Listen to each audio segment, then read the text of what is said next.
En fait, je me suis associé à une amie qui avait une société de chocolaterie en Afrique. Et donc, l'association s'est avérée être un flop. Et au bout de quelques mois, j'ai perdu près de 40 000 euros. De ne pas s'associer sur la base de l'amitié. Ça veut dire que quand on a il y a des choses qu'il faut vérifier. Et il faut les vérifier même si c'est un ami. Je ne suis pas fait pour le salariat. Je suis fait pour apporter la valeur aux gens. Et je me disais aussi qu'il y a beaucoup trop de choses à faire. Il y a beaucoup trop de choses à faire pour simplement être derrière un ordinateur et ne pas exploiter toutes les capacités que nous avons. Et moi, on dit souvent, seul on va plus vite, mais ensemble on va plus loin. Ouais, c'est l'une des devises de la chaîne d'ailleurs. Effectivement, de choisir un associé.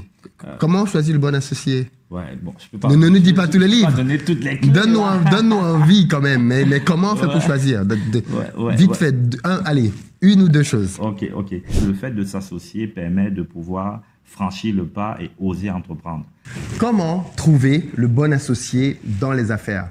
Il se trouve que beaucoup de personnes qui ont essayé de lancer des business ont échoué parce que bien souvent, elles se sont associées aux mauvaises personnes. Peut-être que toi qui écoutes cette vidéo, tu vas te reconnaître parce que tu as fait quelque chose un jour et ça n'a pas marché.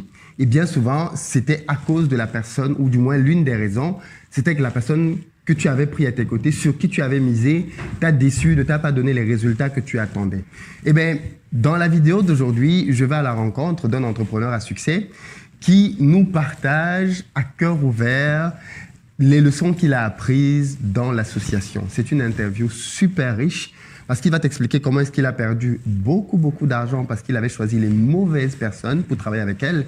Et puis surtout, comment il a su rebondir derrière et aujourd'hui faire des associations qui cartonnent. On parle de quelqu'un quand même qui a bâti plusieurs business, qui pèse aujourd'hui plusieurs millions d'euros et qui est totalement jeune, avec plein de perspectives devant lui, qui investit en Europe et en Afrique, qui a vraiment un profil finalement assez similaire au mien, et qui bien évidemment a voulu nous parler un peu de tout ceci. En plus, il a écrit un livre dont il va te parler aussi, dans lequel il expose toute la science, tous les enseignements qu'il a tirés et dans lequel il te dit clairement comment tu dois faire pour réussir tes associations.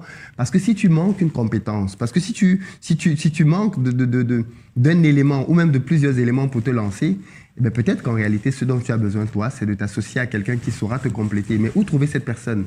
Comment faire pour pouvoir s'associer avec elle? Comment faire pour que ça marche bien? Eh bien, tout ça, tu auras des éléments de réponse dans cette interview. Donc, reste jusqu'à la fin pour ne rien manquer. Puis, si tu es nouveau ici, je t'invite à t'abonner et à activer les notifications pour recevoir toutes nos vidéos business comme celles-ci qui vont t'apporter du bon contenu. Et puis, n'hésite pas à aller dans la barre de description pour cliquer sur le lien et recevoir gratuitement le petit livret que j'ai écrit intitulé « 10 bonnes raisons de devenir entrepreneur ». C'est un tout petit livret que je lis rapidement et qui va te permettre de te bâtir un bon mindset pour t'aider à te lancer et à réussir dans les affaires. Je ne t'en dis pas plus. Allons rejoindre Alain, notre invité. C'est parti.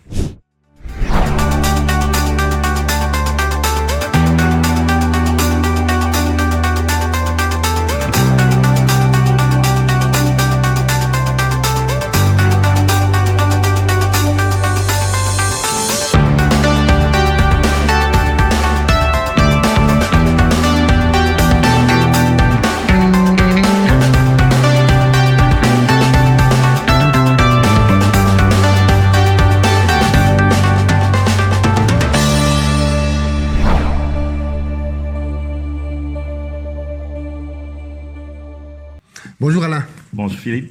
Merci beaucoup d'avoir accepté de te prêter à l'exercice de l'interview.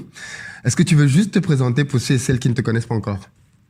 Ok, bonjour à tous. Je me présente, je m'appelle Alain Patrice Ngalleux.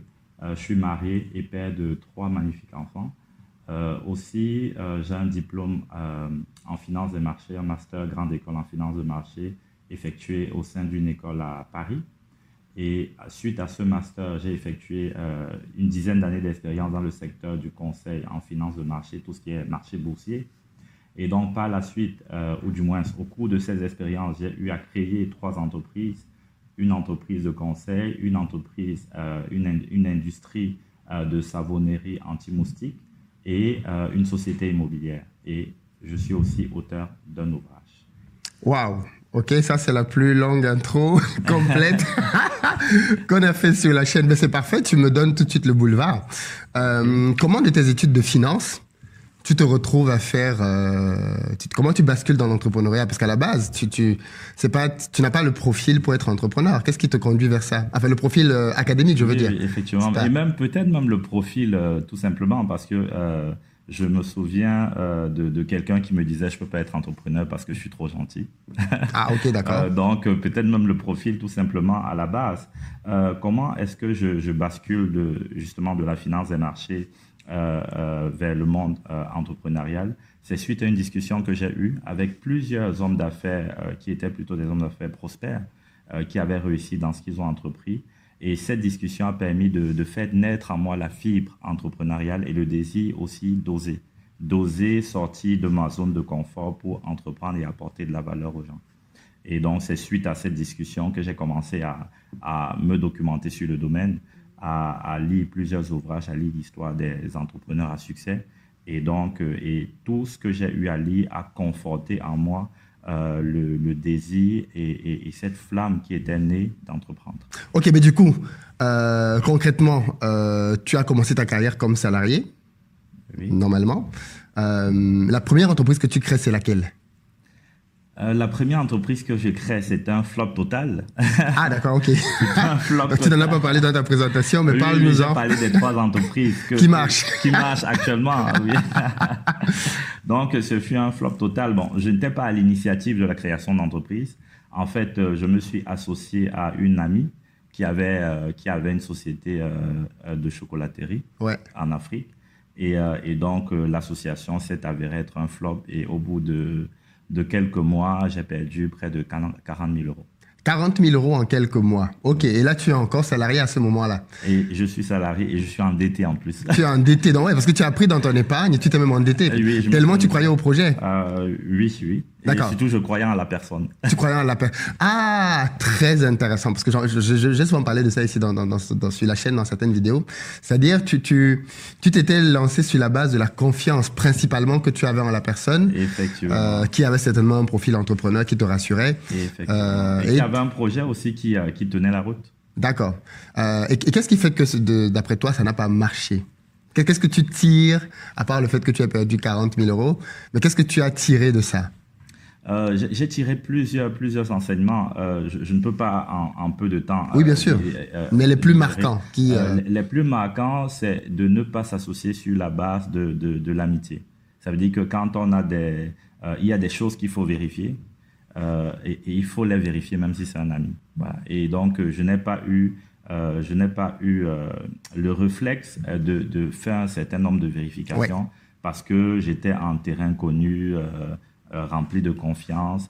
Je n'ai pas checké que les chiffres qui étaient avancés parce que c'est une entreprise qui existait déjà et dans laquelle j'ai investi. Donc, il y a un ensemble de chiffres qui m'ont été présentés. Je suis pas allé au fond des choses. Pourtant, je suis un peu cartésien dans ma tête, matheux. J'aurais pu trouver des problèmes dans les différents chiffres qui étaient remontés. Et donc, ça, je n'ai pas fait. Et le second point aussi, au niveau du choix de l'associé, je n'ai pas pris le temps de me demander si elle et moi sommes faits pour être associés. Parce que ce n'est pas parce qu'on est amis et de bons amis qu'on peut être de bons associés. Ça, c'est un très bon point. Parce que beaucoup de gens se lancent en business, en association, principalement sur la base de l'amitié. Je ne sais pas si tu as remarqué ça, si tu as fait ce constat. Oui, effectivement. Et très souvent, ça ne marche pas.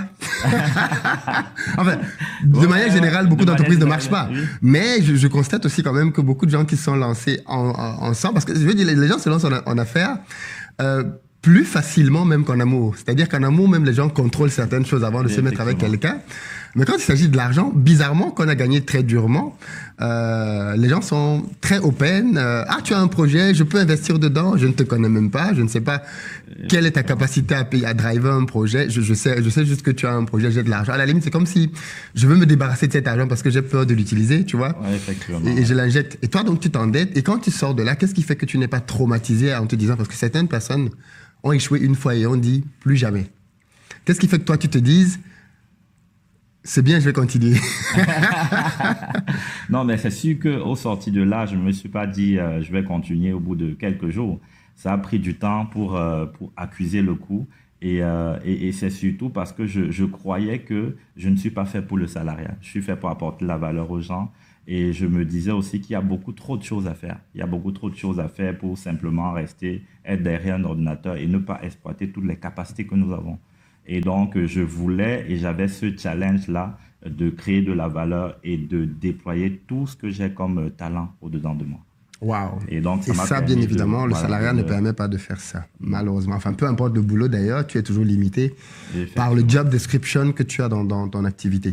D'accord. Et donc, de là, comment tu rebondis donc par la suite? Est-ce que l'entreprise que tu lances après est l'une des trois ou alors tu as encore connu d'autres péripéties entre-temps? Non, l'entreprise que je lance, et donc pendant quelques mois après avoir investi donc, dans cette société et avoir connu cet échec, j'ai eu une idée, suite à une discussion avec justement un Africain qui me dit que si jamais le paludisme était en Europe, c'est que les Européens auraient trouvé une solution au paludisme. Et là, c'est une idée qui m'a révolté. Ça fait partie aussi des moteurs qui m'ont permis de me relever, de me dire, mais c'est quoi cette manière de penser? Il faut que les Africains s'occupent des problèmes des Africains. Mais en passant, il a raison, hein. Il a raison de dire que si le paludisme... De toute façon, le paludisme a été éradiqué de l'Europe. Oui. Puisqu'à une époque, il existait ici. Les gens mouraient de paludisme, ainsi de suite. Il a raison, mais c'est une position de victime. Hein. Oui. C'est de la victimisation. Et ça, on ne peut pas accuser l'Européen d'être à l'origine de tous les maux de l'Afrique. Non, c'est pas ce qu'il a dit. C'est ce qu'il voulait. D'accord, c'est ce qu'il sous-entendait. Ok, oui, d'accord, ok. Le fait que, en fait, les Européens ne se bougent pas pour traiter le problème. Ah ouais, parce que c'est un problème africain. Ok, là-dessus, je ne le rejoins pas. Je pensais qu'il voulait plutôt dire ça de manière indignée en disant c'est à nous de le faire. Okay. Ah non, c'était une position de victime. D'accord, et toi, ça t'a révolté. Qui m'a révolté. Okay. Et donc, j'ai commencé. Je me suis dit, là, il faut que j'entreprenne et que j'essaie de trouver une solution pour lutter contre le paludisme, la malaria. D'accord. Et n'étant pas un chimiste, je n'avais pas trop d'idées. Et, et puis, quelques mois plus tard, nous sommes allés avec mon entreprise où j'étais en conseil en tant que salarié. Nous sommes allés en séminaire et on dormait dans des huttes de berger. Et c'était en Corse. Et dans ces huttes-là, les moustiques sont vraiment beaucoup plus costauds que les moustiques en Afrique, hein, dans les huttes de berger. Et donc, ils nous ont conseillé de prendre des sprays anti-moustiques. Oui. Je ne savais même pas que ça existait, en fait. Et donc, quand j'utilise le spray, je me dis, mais oh là, pourquoi est-ce qu'on ne vend pas ce spray en Afrique? Mais on en a là-bas. Et puis, je me dis, mais ce n'est pas populaire, ce n'est pas connu, ce n'est pas utilisé, en tout cas, de manière... Quoique non, là, quand je te parle, quand je dis qu'on en a, en fait, non. Je pense à une publicité qui a marqué mon enfance, la tienne probablement. Mon Tiger. Oui, mais là, c'est différent. Mais c'est celui des cafards, c'est pas celui des moustiques, oui. Effectivement. Et même si c'était un spray qui tuait les moustiques, là, c'est différent. Mais je parlais d'un spray qui protège la personne même quand il se déplace. Ah, oui, effectivement. Quand il se déplace, il n'y a pas cette solution en Afrique. Tout à fait. Et alors, je me dis, bon, le spray, c'est quand même contraignant. Parce que, voilà, voilà, ça ne rentre pas dans les habitudes des populations. Et je me dis, qu'est-ce que je peux utiliser comme véhicule qui rentre dans les habitudes des populations? Et là, je pense tout de suite à soit une lotion, une crème ou au savon. Parce qu'en Afrique, on se lave, on utilise le savon. Systématiquement. Certains ne mettent pas la lotion, mais tout le monde met le savon. Et effectivement. Ouais. Et donc, c'est à ce moment que je me dis, mais pourquoi le principe actif qu'il y a dans le spray, on ne l'utiliserait pas dans ce véhicule qui rentre dans les habitudes des populations? Et c'est où démarre la recherche et je tombe sur un chimiste savant-chercheur. Et quand j'expose mon projet, il a tout de suite la solution. Et c'est comme ça que l'aventure démarre. Waouh! D'accord, cool. Et donc, ça, c'est donc le premier business que tu lances. Okay. Aujourd'hui, vous en êtes où dans ce truc-là? Le savon, il existe, ça marche, tu as testé toi-même? Oui, le savon, il a été testé. On a fait des tests grandeur nature. On a fait des tests aussi en laboratoire. L'industrie, pour le moment, est implantée au Cameroun. Et donc, on a fait des tests auprès du laboratoire Lanacom, qui valide la qualité et l'efficacité des produits. D'accord. Et donc, on a le certificat et le droit de commercialiser notre crème. On a commencé par la crème anti-moustique et là, on est en train de préparer le savon anti-moustique. Et donc, l'industrie a été créée et là, on est en phase de lancement. Donc, d'accord. Dès début mi-février, on va commencer la communication sur le sujet. D'accord, donc si quelqu'un veut acheter le produit à partir de mi-février, normalement, tout le Cameroun devrait être au courant de ton produit. Effectivement. Parce que tu vas en parler partout. Oui, partout. J'espère que oui, parce qu'il y a beaucoup de gens qui vont regarder ici, qui ont des familles au pays, ou même qui regardent depuis le pays et qui vont te dire comment je fais pour me procurer ça pour ma famille. Et il y aura un site internet par rapport à ça. Il y a un site internet qui est finalisé déjà, il y a une page Facebook qui a été créée, la société s'appelle Space, donc pour Société panafricaine de savonnerie. C'est-à-dire ton idée, c'est de sortir du Cameroun pour amener ça ailleurs. Oui, parce que la problématique du paludisme, malheureusement, elle est un peu partout sur le continent. Hein. Effectivement, et même voir aller au-delà de l'Afrique vers des zones tropicales. Partout, il y a des zones tropicales. Parce que tout à l'heure, j'ai dit que le paludisme, on le retrouvait en Europe, mais maintenant, j'y ai pensé en me disant, est-ce que c'est vrai ? Parce que comme on n'est pas en régime tropical ici, je ne suis pas sûr qu'il y a eu du paludisme selon ici. Selon mes recherches, non, mais après... Ouais, peut-être qu'il n'y en a pas eu, mais il y a eu d'autres maladies ici qui ont été éradiquées depuis bien longtemps, mais qu'on retrouve encore chez nous, malheureusement. Ok, d'accord, très bien. Et donc, du coup, tu me donneras les infos sur ton site et autres, et je le mettrai dans la barre de description pour ceux et celles qui veulent aller sur le site. Okay. Parce que je pense que quand la vidéo paraîtra, on sera à peu près dans ce timing-là. Et puis donc de cette expérience-là, tu te dis, ok, c'est bien, ça te change de la première expérience. Oui. Et comment tu vas et comment tu fais pour enchaîner sur la suite de tes activités? Parce que derrière, tu dis que tu t'es lancé dans une société de conseil. Oui. Tu peux nous en parler parce qu'il y a beaucoup de personnes ici qui sont salariées et qui ne connaissent pas le métier du conseil. Quelques-uns d'entre eux, c'est le cas quand même de beaucoup de jeunes de notre génération, sont dans le conseil parce que le conseil recrute pas mal. Oui. En France et en Europe même. Mais beaucoup n'osent pas franchir le pas. Parce que toi, je pense que tu as été salarié. Et ensuite, qu'est-ce qui t'a amené vers créer ta société? OK. Donc, l'industrie, je l'ai démarré. Mais il faut du temps, vu que c'est une industrie. Les autorisations. Les autorisations, ça a pris plus de 3 ans à être mis sur pied. Et donc, pendant la phase de construction de l'usine et de l'amélioration de la qualité de notre produit, j'ai donc décidé de lancer une société de conseil. En fait, je l'ai fait en 2 temps. La première étape, c'était déjà moi de quitter le salariat pour passer en ce qu'on appelle freelance indépendant. C'est ça. Ou en portage salarial. C'était un mix un peu des deux. On ne va pas rentrer dans le détail. Oui, bien sûr. Les gens peuvent voir sur Internet ce que c'est. Donc, c'était une forme de portage salarial. Et donc là, j'assume le risque, mais avec le risque, je prends la rémunération qui est associée. Bien sûr, c'est ça. Et tu sens la différence tout de suite. Voilà, tu sens. Je suis passé par là, donc tu sens tout de suite la différence, oui. Effectivement. Okay. Et puis, j'ai aussi, une fois que j'étais donc en portage salarial, je me suis dit, pourquoi est-ce que je ne développe pas mon portefeuille? Et avec un ami, en 2017, donc en mai 2017, on décide comme ça de créer une société qui s'appelle Optima Advisory. C'était en mai 2017. Et aujourd'hui, en 2 ans et demi, nous sommes passés de 0 à 42 consultants et de 0 dans de chiffre d'affaires. Et le chiffre d'affaires de cette année, c'était de 3,5 millions d'euros. Te voilà multimillionnaire. Grâce au conseil, c'est génial. Et puis l'entreprise croît très bien. Oui. Vous comptez la revendre ou... Non, ce n'est pas l'objectif. C'est pas votre objectif. Oui, l'objectif, c'est vraiment de développer. Parce que tu sais que beaucoup de gens font ça pour revendre après, mettre des millions. Après, chacun fait ce qu'il veut de sa boîte. On a déjà été approché d'ailleurs pour racheter la société, mais nous... Les offres ne vous avez pas convaincu? On n'est pas allé jusqu'au niveau des offres. D'accord, donc vous n'avez pas voulu tenter. OK. Très bien. Et cette aventure, donc, tu la lances aussi cette fois-là avec quelqu'un d'autre? Oui, avec quelqu'un d'autre. C'est-à-dire que toi, en fait, finalement, tu bosses une première fois avec une amie à toi, ça ne marche pas bien. Deuxièmement, tu te lances avec un chimiste. Ça marche, ça t'encourage. Là, tu te lances dans la société avec un ami. Ça marche très bien, parfait. Et puis, tu te lances ensuite dans une société immobilière. Immobilière, oui. Pourquoi dans l'immobilier? Parce que dans le conseil, on a compris la logique, mais pourquoi dans l'immobilier? Oui, l'immobilier, déjà parce que c'est un investissement qui est plutôt sûr, qui est beaucoup plus sûr que toutes les entreprises que j'ai. Et donc l'immobilier, parce qu'il y a aussi la possibilité de leverager, d'utiliser le levier du crédit pour pouvoir acquérir beaucoup de biens. Tout à fait. Et tu t'enrichis avec l'argent de la banque. Effectivement. Et c'est donc ce qui me pousse à me lancer dans l'immobilier, étant à la fois en France, puisque ma société est en France, j'ai un domicile en France, étant en Belgique aussi, et étant d'origine camerounaise, ça m'a permis d'investir dans tous ces pays. Donc ici en Belgique, j'ai plusieurs biens, en France plusieurs, et au Cameroun aussi plusieurs biens. Très bien. Donc te voilà, tu ne le dis pas comme ça, mais c'est aussi millionnaire en patrimoine immobilier. Parce que dès qu'on a plusieurs biens, de toute façon, le million d'euros en patrimoine immobilier n'est pas très... Voilà, ça va très vite.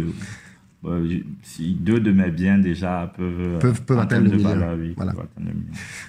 Alors, par contre, l'immobilier, c'est le seul truc dans lequel tu ne t'associes pas. Si, je suis associé.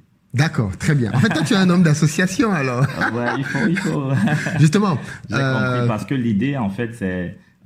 moi, on dit souvent, seul, on va plus vite, mais ensemble, on va plus loin. Ouais, c'est l'une des devises de la chaîne, d'ailleurs. Effectivement, pour construire vraiment des empires, il faut s'associer, je l'ai compris, et donc je m'associe. Et c'est pourquoi toutes mes entreprises connaissent la croissance qu'elles ont et que j'ai la croissance, que je peux avoir cet impact que j'ai dans les différents domaines où j'ai investi. Très bien.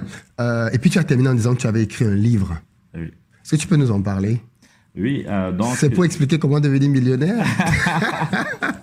En fait, j'aurais pu écrire plusieurs livres. J'avoue que j'ai hésité sur le premier, parce que rien ne t'empêche d'écrire les autres. Oui, bien sûr. Je vais écrire toutes les autres par la suite. Mais je me suis dit, quelle est la leçon la plus importante que j'avais tirée de tout ça? De tout ça. Et j'entreprends depuis 2013. Donc, depuis 2013, j'entreprends. Ça fait quoi? Ça fait 7 ans. Et donc, en 7 ans, j'ai eu l'occasion de voir beaucoup de choses, d'avoir beaucoup d'expérience et de tirer beaucoup de leçons. Et donc, la leçon qui m'a semblé être la plus pertinente, pas forcément parce qu'elle est parmi toutes les autres leçons la meilleure éteignée, mais parce qu'elle est celle qui est la plus minimisée. Et donc, j'ai trouvé qu'on n'en parlait pas suffisamment, on ne mettait pas suffisamment cela en valeur, et c'était la raison principale de l'échec de plusieurs personnes. Tu fais vraiment le teasing autour, hein, parce que depuis là, j'attends que tu dises le titre, c'était... Ok, vas-y. Ouais. Et donc, le livre, c'est pour découvrir le bon associé. Donc, c'est trouver le bon associé, une clé de réussite en affaires. Donc, c'est le titre du livre. Très bien. Donc, en fait, si je comprends bien, aujourd'hui, ce que tu as voulu faire, c'est simplement partager massivement sur l'importance de l'association en affaires, parce que toi, ça t'a clairement sauvé. Du moins, dans toutes tes entreprises, tu es associé aujourd'hui et tu es bien placé donc, pour le coup pour en parler. Et donc, tu écris un livre. Mais juste comme ça pour qu'on comprenne, tu dis que c'est minimisé, mais c'est complexe aussi, non? De choisir un associé. Comment on choisit le bon associé? Ouais, bon, je peux pas. Ne nous dis pas tous les livres. Donner toutes les clés. Donne-nous envie quand même. Mais comment on fait pour choisir? Vite fait. Allez, 1 ou 2 choses. Ok. Ben déjà, le premier point, c'est déjà de comprendre l'importance de l'association. Donc, il faut comprendre que c'est important de s'associer. Beaucoup ne réfléchissent même pas à la question ou ne vont pas jusqu'au bout de leur démarche parce qu'ils ne réalisent pas combien c'est indispensable si on veut monter une entreprise à succès. Et derrière l'histoire de beaucoup d'entrepreneurs à succès qu'on connaît, il y a des associations. Donc, que ce soit Facebook, toutes ces Google, oui. Ce sont des associés. Donc, quand on est avec un associé, non seulement on réduit le risque qu'on prend, parce qu'on prend un risque qui est plus encadré, on a la possibilité d'avoir une autre vision de quelqu'un de différent de nous. Et on réduit les bénéfices aussi. Hein. Oui, on réduit les bénéfices, mais comme je dis, c'est souvent mieux. Je préfère avoir 10% de 1 milliard que 100% de 100 000 euros. Donc, oui, parce qu'à 2, on peut aller beaucoup plus vite. On peut aller beaucoup plus loin, avoir beaucoup plus de... par exemple, ma société de conseil, aujourd'hui, on a 3-5 millions. Je ne l'aurais pas fait tout seul en si peu de temps. Et donc, parce qu'en tant qu'associé, on se connaît, on se complète. Et j'ai pu voir comment est-ce qu'on a traversé les différentes phases de la société. Pour certaines phases, j'étais la personne la plus indiquée. Et pour d'autres phases, c'est mon associé qui était la personne la plus indiquée. Et donc, c'est déjà comprendre l'importance de l'association. Et donc, le second point, c'est de pouvoir définir, créer son réseau entrepreneurial. Parce que l'associé, on le trouve dans un réseau entrepreneurial. Et donc, créer le réseau entrepreneurial, c'est non seulement un réseau qui est constitué des amis, des personnes proches, mais c'est aussi un réseau qui va bien au-delà et qui est constitué des personnes qui, aujourd'hui, on ne connaît pas, mais qui peuvent faire partie de ce réseau. Et donc, il faut savoir comment le créer, comment l'entretenir. Et puis, dans ce réseau-là, il faut un certain nombre de clés pour identifier ceux de ces réseaux qui peuvent être de bons associés en affaires. Wow. Très bien. Très intéressant. très intéressant ce que tu développes. Moi, je suis totalement d'accord avec toi. Hein. Autant je fais certains business tout seul, autant dans d'autres, je m'associe. Je suis d'accord que quand tu tombes sur le bon associé ou les bons associés, parce que c'est aussi un domaine dans lequel on fait facilement des erreurs, parce que on part du principe que c'est tellement rare parfois de trouver des gens qui sont vraiment intéressés par ce que tu veux faire, que quand tu trouves quelqu'un, la première personne que tu trouves, tu te dis, ouf, enfin, depuis le temps que je cherchais, on va y aller. Et sans prendre aucune précaution, comme tu as pu le dire tout à l'heure. Où est-ce qu'on trouve ton livre? Donc, mon livre, on le trouve sur le site de la FNAC. Et là, la FNAC où parce que la FNAC, maintenant, ils sont partout. Ils sont à Abidjan, ils sont à Douala, ils sont la FNAC, en France. On peut le commander en ligne. Okay. On peut le commander en ligne. Donc, c'est lafnac.com. On peut commander le livre. Et aussi, on est en train de faire les démarches pour que le livre soit disponible sur Amazon. Donc, d'ici quelques jours, voire quelques semaines, le livre sera disponible sur Amazon. Et on le trouve aussi sur le site de notre éditeur, donc éditionaurac.com. D'accord, très bien. Le tarif, les gens vont découvrir quand ils vont aller... ils vont découvrir. Tu es resté raisonnable quand même dans le tarif de ton livre. C'est autour de 12 €. Voilà, mais non, ça va, c'est largement accessible. D'accord. Ben écoute, Alain, je suis bien content que tu aies accepté de nous parler de tout ça, en toute transparence d'ailleurs, parce que tu as été très clair sur les chiffres, sur les difficultés que tu as rencontrées et puis ce que ça t'a apporté en tant qu'entrepreneur et puis en tant qu'homme.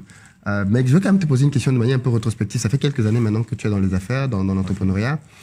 Est-ce que tu te reverrais salarié si demain on vient te dire, allez, on te débauche pour aller travailler dans le CAC 40, est-ce que tu accepterais d'être salarié dans une entreprise pour avoir une rémunération?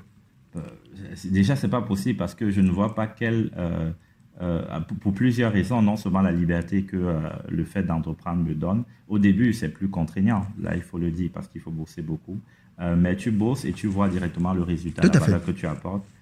Donc, non seulement l'indépendance, la flexibilité, mais aussi la rémunération que ça. Je ne vois pas quel poste me donnerait non seulement la rémunération que j'ai, mais aussi les perspectives que j'ai. C'est surtout ça. De rémunération. C'est surtout ça. Et puis, il y a un autre élément qui, à mon avis, est quand même très important. Au-delà de l'argent, c'est le sentiment, la notion de sens. Oui. Beaucoup de gens dans leur boulot, même qui gagnent de l'argent, ont le sentiment de « à quoi je sers ici, en fait ?» C'est-à-dire, je touche même une certaine somme qui peut même être conséquente. Et moi j'ai connu ça. C'était, OK, là, je bosse pour cette centrale, mais ça n'a pas... Je ne me lève pas le matin avec l'envie d'aller quelque part, quoi, parce que... Et l'entrepreneuriat, c'est vraiment le truc qui te permet, finalement, parce que c'est toi qui es aux commandes, qui est au contrôle, de vraiment décider vers où tu vas. Et j'ai appris, une des choses que j'ai apprises avec l'entrepreneuriat, je veux que tu me dises ce que tu en penses, c'est qu'en réalité... Celui qui a réellement de la sécurité, c'est pas le salarié, c'est l'entrepreneur. Ah ben oui, et c'est ce que je dis à tous ceux que je rencontre d'ailleurs. Parce que beaucoup de gens ont l'idée de penser que la sécurité, c'est du côté du salarié. Non, en fait. Non, pas du tout. Celui qui a la vraie sécurité, c'est l'entrepreneur. Déjà parce que dans une boîte, le dernier à savoir que la boîte va fermer, c'est le salarié.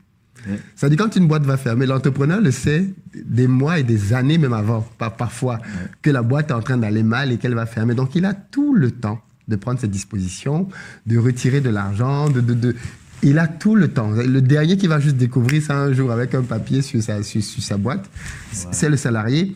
Donc la sécurité, elle est même de ce côté-là. Et j'aurais aimé que tu dises quand même un mot avant peut-être qu'on ne se sépare, pour inciter les gens à prendre le risque d'entreprendre. Oui, donc en effet, déjà, ce qu'il faut comprendre, c'est qu'on entreprend aussi, ça permet de créer un revenu passif. Donc le but, la finalité de tout ce qu'on fait, c'est pouvoir générer du revenu sans être forcément disponible. Et donc, c'est un risque en moins parce que si jamais il y a un événement malheureux qui se produit dans la vie de quelqu'un, peut-être un handicap, si tu étais salarié, peut-être tu n'auras plus les aptitudes pour exercer la fonction que tu occupais. Or, si tu es entrepreneur et que tes entreprises fonctionnent sans toi, tu auras des revenus passifs, même si tu n'es plus en situation de travailler. Et donc, le risque est aussi le fait d'entreprendre donne du sens à finalement notre existence sur cette terre parce qu'on crée de la joie, on crée de la valeur. Par exemple, à travers une entreprise qui éradique le paludisme, à travers une société même de conseil où tu permets à quelqu'un d'autre de se déployer. Oui, parce que tu recrutes des gens. Oui. Et puis, tu donnes aussi la joie de passer des entretiens, de recruter quelqu'un et d'avoir le sentiment d'avoir fait du bien à cette personne. Surtout que dans ma société, on a recruté peut-être 5 personnes qui avaient besoin de changement de statut. Et donc, du coup, les accompagner dans ce processus, je me revois Bien sûr, toi, il y a quelques années, avec les galères, les contraintes. Effectivement. Donc, moi, je pense que ce serait dommage de ne pas prendre le risque. Ce qui est dramatique, ce n'est pas le fait d'avoir échoué quand on a pris le risque, mais c'est de ne pas essayer. C'est ça. Et d'être mort avec toutes ces aptitudes, tout ce potentiel qu'on a en soi et qu'on n'a pas su déployer. Maintenant, il y a certaines personnes qui veulent bien, mais n'arrivent pas. Et l'association aide. Parce qu'il y a différents profils. Il y a le profil des personnes qui sont très sensibles au risque. Le fait de se mettre en association, ça réduit donc le risque que ces personnes prennent. Il y a des personnes qui ont des idées, mais qui n'ont pas la capacité peut-être intellectuelle de transformer ces idées en projet. Or, s'associer avec quelqu'un qui peut le faire, c'est une complémentarité. Il y a des personnes même qui peuvent mettre les choses en route, mais n'ont pas la capacité de gérer au quotidien les hommes. Et donc, le fait de s'associer permet de pouvoir franchir le pas et oser entreprendre. Donc, à ces personnes qui hésitent, je les encourage à commencer à réfléchir à des solutions d'entrepreneuriat, à des solutions d'association, pardon. L'association permet de réduire le risque, permet de transformer l'idée en projet, parce qu'on a quelqu'un de complémentaire à nous qui... D'aller chercher la compétence les compétences qui manquent. Qu'il manque, effectivement. Et donc, je les encourage à prendre du risque, à ne pas juste se dire si j'essaie, je vais échouer. Non, c'est une tragédie. Qu'est-ce que tu en sais? Qu'est-ce que tu en sais? C'est une tragédie. Et même si tu échoues, en fait, Nelson Mandela disait, je n'échoue jamais, soit j'apprends, soit je gagne. C'est ça. Donc, l'échec est une occasion d'apprentissage pour mieux rebondir demain et réussir. Donc, allez-y, osez entreprendre. Et si vous échouez, c'est possible, comme moi, mais vous allez rebondir et vous connaîtrez le succès. De toutes les façons, tous les bons entrepreneurs sont des gens qui ont beaucoup échoué. et même quand on est entrepreneur, on continue d'échouer. En fait, les gens pensent que si tu as échoué à un moment donné, ça s'est arrêté. Non, tu continues d'échouer. C'est juste que, et ça c'est l'une des choses formidables avec l'entrepreneuriat, et ça je veux que les gens le comprennent bien, c'est que tu as besoin de réussir une fois pour que ta vie change.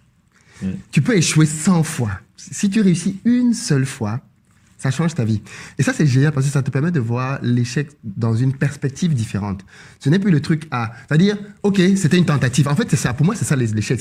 C'était une tentative, c'était pas la bonne, je recommence. Jusqu'à ce que ça passe. Parce que dès que ça va passer, eh bien, tout change, quoi. Et même dans un succès, on a des petits échecs. Bien sûr, bien sûr. Dans l'entreprise. Et le fait de connaître, moi, par exemple, j'ai une forte capacité de résilience. Dans l'échec, je sais facilement rebondir, mon associé un peu moins. Et donc, du coup, quand on est dans une situation de crise ou d'échec, on sait qui est la personne indiquée pour prendre des décisions. Et pourtant, lui, il a une forte capacité à anticiper et à établir des process. Et donc, l'association permet justement de faire face à l'échec beaucoup plus facilement et donc de s'appuyer soit sur l'autre, soit la société s'appuiera sur soi pour rebondir et aller plus loin.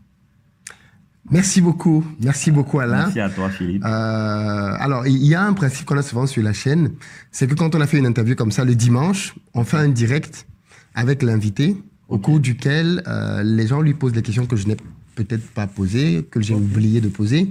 Donc, je te prierai bien, la semaine où je vais sortir l'interview, que tu nous accordes 1 heure de temps, c'est suffisant, le dimanche d'après. Et c'est à quelle heure On définira l'heure. C'est jamais un problème, on définira. Alors, en après-midi ou en début de soirée, on définira l'heure, selon ta convenance, et on informera les uns et les autres pour qu'ils se connectent, pour pouvoir te poser des questions. Je vais répondre aux questions. Merci beaucoup. Merci à toi. Et à très bientôt. Et à bientôt.